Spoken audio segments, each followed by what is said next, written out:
തമിഴ്നാട്ടിൽ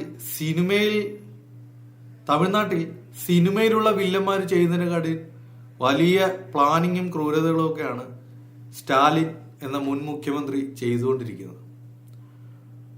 പബ്ലിക്കിന്റെ മുമ്പിൽ വന്ന് വിജയ് സർക്കാർ രൂപീകരിക്കുന്നതിൽ എനിക്ക് സന്തോഷമേ ഉള്ളൂ, അത് വേഗം നടക്കട്ടെ എന്നൊക്കെ ആശംസിച്ചിട്ട് പിന്നണിയിൽ പോയി വലിയ ചരടി വരികൾ. പുള്ളിക്ക് അസ്വസ്ഥതയാണെന്ന് തോന്നുന്നു. തോൽവി അംഗീകരിക്കാനുള്ള ഒരു മനസ്സ് അദ്ദേഹത്തിനില്ലെന്ന് എനിക്ക് തോന്നുന്നു. അല്ലെ പിന്നെ ഒരു വിഭാഗത്തിന് ഭൂരിപക്ഷം കിട്ടി 5 വർഷം ഭരിച്ചു, അദ്ദേഹം ഭരിക്കട്ടെ എന്ന് വിചാരിക്കില്ല. പിന്നെയും അവരെ ശല്യപ്പെടുത്തിക്കൊണ്ടിരിക്കുകയാണ്. അവരെ സപ്പോർട്ട് ചെയ്യുന്ന പാർട്ടികളെ പിന്നിൽ നിന്ന് സ്വാധീനിച്ച് അതിനെ അനുവദിക്കാത്ത രീതിയിൽ ഉപമുഖ്യമന്ത്രി 2 MLA-മാരുള്ള പാർട്ടിക്ക് ഉപമുഖ്യമന്ത്രി സ്ഥാനം കൊടുക്കണമെന്ന് പറഞ്ഞുള്ള അവസ്ഥ നടിച്ചു വെക്കുക. അതാണ് ഡിമാൻഡ് വെച്ചിരിക്കുന്നത്. 116 MLA-മാരുടെ പിന്തുണ കത്ത് നൽകി ഗവർണറെ കാണാൻ ചെന്നു. ബാക്കി VCK എന്നുള്ള പാർട്ടിയുടെ ഇമെയിലായിട്ട് ഗവർണറിന് അയക്കുമെന്ന് പറഞ്ഞ് എല്ലാം ഓക്കെ ആക്കി തിരിച്ചു പോകുന്നു. ഗവർണറുടെ ഓഫീസിൽ നിന്ന് ഒഫീഷ്യലായിട്ട് യാതൊരുവിധ അറിയിപ്പുകളും വരാത്തതിനെ തുടർന്ന് അന്വേഷിച്ചപ്പോഴാണ് അറിയുന്നത് ഇതുവരെ VCK എന്ന പാർട്ടി നൽകാന്ന് പറഞ്ഞിരുന്ന ആ ഇമെയിലിലൂടെയുള്ള പിന്തുണ കത്ത് നൽകിയിട്ടില്ല. അപ്പൊ വീണ്ടും പ്രതിസന്ധിയിലായി. പിന്നെ നടന്ന ട്വിസ്റ്റ് എന്ന് വെച്ചാൽ NDA സഖ്യത്തിൽ ഒരു MLA ഉള്ള ഒരു ഘടകകക്ഷി പാർട്ടിയുണ്ട്. അപ്പൊ ആ പാർട്ടിയുടെ നേതാവായ ദിനകരൻ എന്ന് പറഞ്ഞ ആള് ഗവർണറുടെ വസതിയിലേക്ക് വരികയാണ്. അപ്പൊ അദ്ദേഹം പറയുന്നു, എന്റെ പാർട്ടിയിലെ MLA TVK പിന്തുണച്ചു എന്ന് പറഞ്ഞ് ഒരു വാർത്ത ഞാൻ മാധ്യമങ്ങളിലൂടെ കണ്ടു. ഇത് തികച്ചും തെറ്റായ വാർത്തയാണ്. ഇവര് TVK ഇദ്ദേഹത്തിന്റെ MLA-യുടെ വ്യാജ കത്ത് നിർമ്മിച്ചു എന്നും പറഞ്ഞ് ഗവർണറിന് ഒരു പരാതി കൊടുക്കുക. TVK പാർട്ടി എന്റെ പാർട്ടിയുടെ സ്ഥാനാർത്ഥിയുടെ വ്യാജ പിന്തുണ കത്താണ് എത്തിച്ചിരിക്കുന്നത്. അതുകൊണ്ട് ഇതിനെതിരെ ഒരു അന്വേഷണം വേണം. വിജയുടെ പാർട്ടിയും വിജയ്ക്കെതിരെ ഒരു അന്വേഷണം വേണം.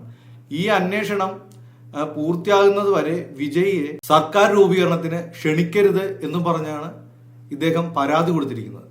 പോലീസിലും പരാതി കൊടുത്തിട്ടുണ്ട്, ഗവർണർക്കും പരാതി കൊടുത്തിരിക്കുകയാണ്. അപ്പൊ എന്തു വലിയൊരു പ്ലാനിങ് ആണ് ഇവർ നടത്തിയതെന്ന് നോക്കണം.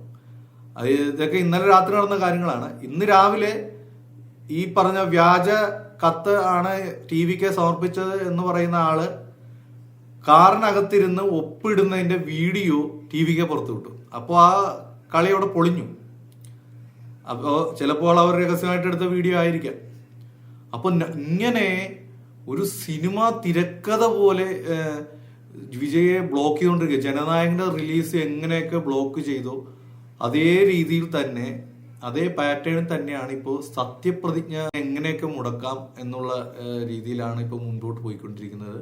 ഇതിന്റെ എല്ലാം പിറകിൽ സ്റ്റാലിന്റെ കളികളാന്നുള്ള കാര്യം വ്യക്തമാണ്. ഗവർണർ നേരത്തെ പ്രഖ്യാപിച്ചിരിക്കുന്നത് 10-ാം തീയതിക്കുള്ളിൽ ഗവൺമെന്റ് രൂപീകരിക്കാൻ സാധിച്ചില്ലെങ്കിൽ രാഷ്ട്രപതി ഭരണത്തിലേക്ക് പോകും എന്നതാണ് ഗവൺമെന്റ് പ്രഖ്യാപിച്ചിരിക്കുന്നത്.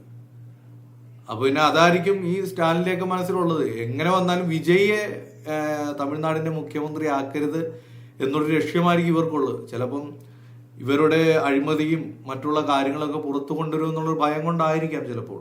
ഇമെയിലൂടെ പിന്തുണ കത്ത് നൽകാമെന്ന് പറഞ്ഞ VCK എന്ന പാർട്ടി ഇന്ന് രാവിലെ അവരുടെ പിന്തുണ പരസ്യമായി പ്രഖ്യാപിച്ചു.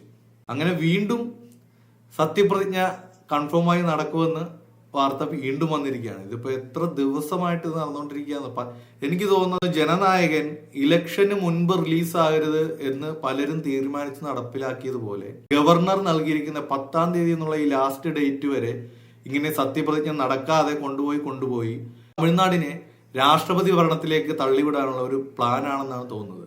അങ്ങനെ വരുമ്പോൾ വിജയ് തമിഴ്നാടിന് മുഖ്യമന്ത്രി ആകില്ലല്ലോ. അത് മാത്രമായിരിക്കും ഈ പ്ലാനൊക്കെ നടപ്പിലാക്കുന്നവരുടെ ലക്ഷ്യം. എന്തായാലും വിജയ് പ്രതിസന്ധികളൊക്കെ തരണം ചെയ്ത് തമിഴ്നാടിന്റെ മുഖ്യമന്ത്രിയായി സത്യപ്രതിജ്ഞ ചെയ്യട്ടെ എന്ന് നമുക്ക് ആശംസിക്കാം.